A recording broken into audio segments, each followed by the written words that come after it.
के बाद में ट्रांसफर हो जाएगा बोले। और एक मिनिस्टर को नहीं पहचाना, पूर्व मिनिस्टर को, तो कलेक्टर कैसे है? पार्टी का सहयोग मिलता तो करते क्यों?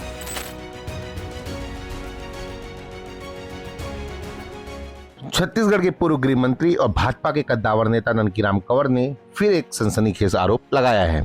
ननकीराम कंवर ने आरोप लगाया है कि 4 अक्टूबर को जब वे धरना देने रायपुर आए थे, उस दिन उनके पुत्र को शराब पिलाकर विवाद खड़ा करने की कोशिश की गई।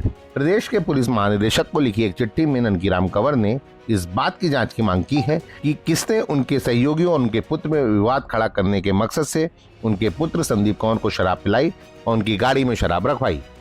दरअसल 4 अक्टूबर को जिस दिन ननकीराम कंवर रायपुर में मुख्यमंत्री निवास के सामने धरना देने की तैयारी में थे, उसी दिन उनके पुत्र का एक ऐसा वीडियो बयान सामने आया जिसमें उन्होंने कहा कि उनके पिता ननकीराम कंवर को बंधक बनाए जाने का मीडिया में भ्रामक प्रचार किया जा रहा है, जबकि ऐसा कुछ नहीं है।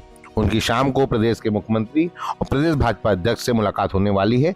अभी वे आराम कर रहे हैं। संदीप कंवर का यह बयान तब आया जब ननकीराम कंवर खुद यह बयान दे चुके थे कि उन्हें धरना देने से रोकने के लिए हाउस अरेस्ट कर लिया गया है।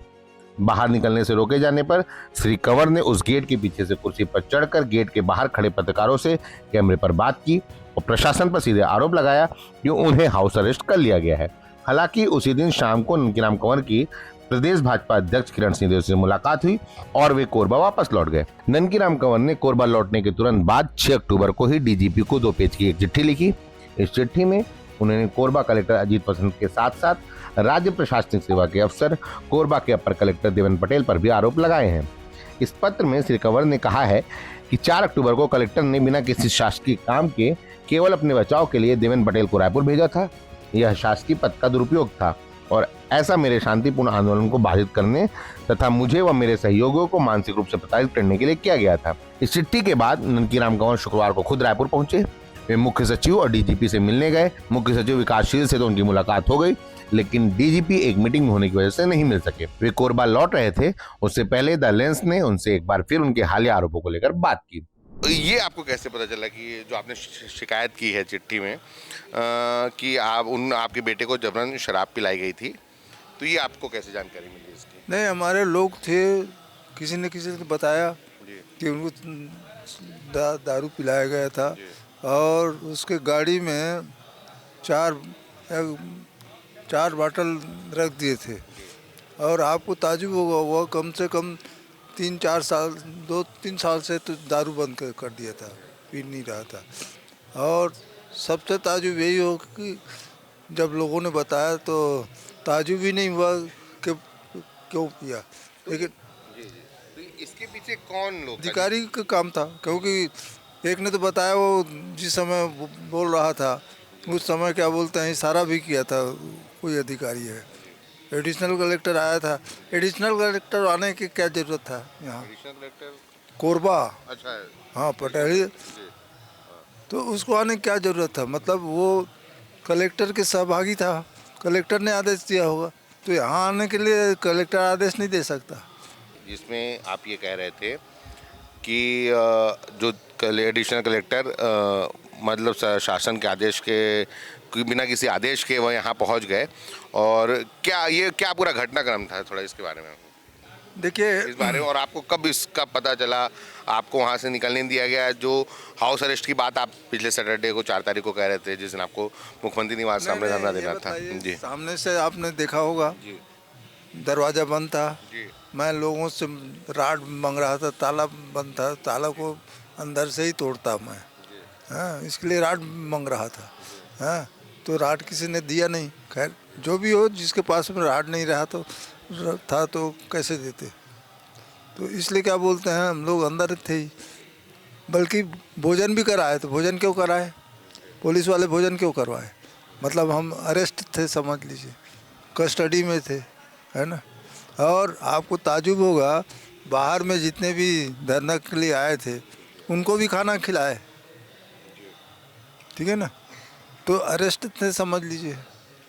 तो आपकी पार्टी की सरकार है, भाजपा की सरकार है, और भाजपा आपका कह रहे हैं कि पार्टी का इसमें कोई वो नहीं, अधिकारी अपने मर्जी से इतने बड़े फैसले कैसे ले ले रहते हैं? आप जो कि देखिए- इतने कद्दावर नेता हैं नहीं, भाजपा से। नहीं तो ये बताइए, अगर पार्टी का महत्व तो नहीं था या पार्टी का सहयोग नहीं था पुलिस वालों को कार्रवाई करने के लिए, तो जितने भी हैं उनको टर्मिनेट करें। सरकार तो अपनी है ना। तो आप मान रहे हैं कि पार्टी का सहयोग था उन अधिकारियों बिल्कुल, को? तो बिना उसका हो ही नहीं सकता, तो अब बचाने में सहयोग कर रहे हैं। जी। नहीं तो आप उस दिन पार्टी अध्यक्ष जो हैं किरण सिंह देव, उनसे मुलाकात किए थे, क्या आश्वासन मिला आपको? क्या आपके 10 दिन के बाद में ट्रांसफर हो जाएगा बोले। 10 दिन के अंदर ट्रांसफर हो जाएगा? अगर आपकी क्या वही एक मांग है जो कोरबा कलेक्टर हटाने, अजीत वसंत को हटाने की अभी मांग तक है? तो वही एक ही मांग था। वही एक मांग है। हाँ। मांग पर अड़े हुए हैं आप? बिल्कुल है। वो तो यहाँ रहेगा नहीं, बल्कि कलेक्टर कहीं भी ना रहे, क्योंकि बता रहा हूँ वो कम्युनिस्ट पार्टी का है या दूसरे पार्टी का है, और जिस तरह से हम जैसे लोगों से व्यवहार किया है वो अच्छा है क्या? ये बताइए। कम से कम जितना दिन उसका सर्विस नहीं हुआ होगा, उससे ज़्यादा दिन मैं मिनिस्टर था, और एक मिनिस्टर को नहीं पहचाना, पूर्व मिनिस्टर को, तो कलेक्टर कैसे है?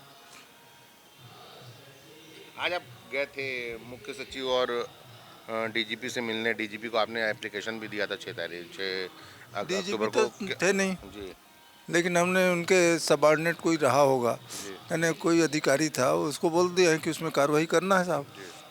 हम नहीं कार्रवाई करेंगे तो फिर देखेंगे। ऐसा सोचना है कि आपके 2 साथियों को थाने में रखने की बात सामने आई थी, उनके फ़ोन रखा लिए गए थे। आपने जो शिकायत में जिनका जिक्र किया है, वो क्या घटनाक्रम था? देखिए, चाहे उनको ले गए, क्यों ले गए? अरेस्ट नहीं किए थे तो अरेस्ट क्यों किए?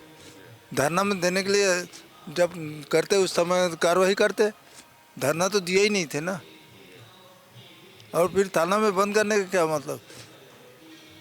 तो उसके खिलाफ कोई देखे, जब कानूनी कार्रवाई होगी तो देखेंगे। मुख्य सचिव से मुलाकात हुई है, मुख्य सचिव ने क्या आश्वासन दिया? नहीं, जितना एप्लीकेशन दिए सब में कार्रवाई करेंगे। मुख्य सचिव ने कहा है आप अपनी मांग पर कायम है। पार्टी को सरकार का सहयोग मिल रहा है अब आपको? हाँ, पार्टी और सरकार का सहयोग मिल रहा है आपको? पार्टी का सहयोग मिलता तो करते क्यों? मतलब अभी आपको पार्टी का सहयोग नहीं मिल रहा, आप ये मान रहे हैं? नहीं, पार्टी का मैं नहीं बोल सकता, लेकिन क्या बोलते हैं, अब अध्यक्ष जी ने बोला है ट्रांसफ़र करेंगे तो मतलब सहयोग मिल रहा है, लेकिन और चीज़ों में एक तरफा ही चल रहा है समझ लो। और मैं तो बतलाया था ना, लोग बोलते हैं आपकी 15 सीट नहीं आएगी, आज भी बोल रहा हूँ, लोग बोलते हैं, मैं नहीं बोलता, मैं तो पूरा सीट जिताऊंगा। और ननकी राम का कम से कम इतना दम तो है, चाहे मेरा जितना मुख्यमंत्री दौरा नहीं किया होगा, उतने एक मंत्री के हैसियत से, चाहे सरगुजा हो चाहे बस्तर हो, दौरा किया। बस्तर में तो आपको ताजुब होगा, मैं अकेला मंत्री हूँ, आज तक किसी ने बाज़ार में नहीं घूमा होगा, मैं हर बाज़ार में जाता था, वहाँ जब जाता था। तो हमारे साथ नंदीराम कंवर थे। इन्होंने बताया आज ये मुख्य सचिव और पुलिस महानिदेशक डीजीपी अरुण गौतम से मिलने आए थे। अरुण गौतम तो नहीं मिले, अरुणोदय गौतम, लेकिन मुख्य सचिव से मुलाकात हुई और मुख्य सचिव ने इन्हें आश्वासन दिया है कि जितनी भी शिकायतों में जो पॉइंट्स हैं, जिन बिंदुओं पर उन्होंने जांच की मांग की है और कार्रवाई की बात कही है, उन सभी मामलों पर कार्रवाई होगी। हालांकि यह आश्वासन उनको पार्टी की तरफ से मिला है कि 10 दिन के अंदर कलेक्टर हटा दिए जाएंगे। कैमरा पर्सन यासिन मेमन के साथ दानिश अनवर, द लेंस।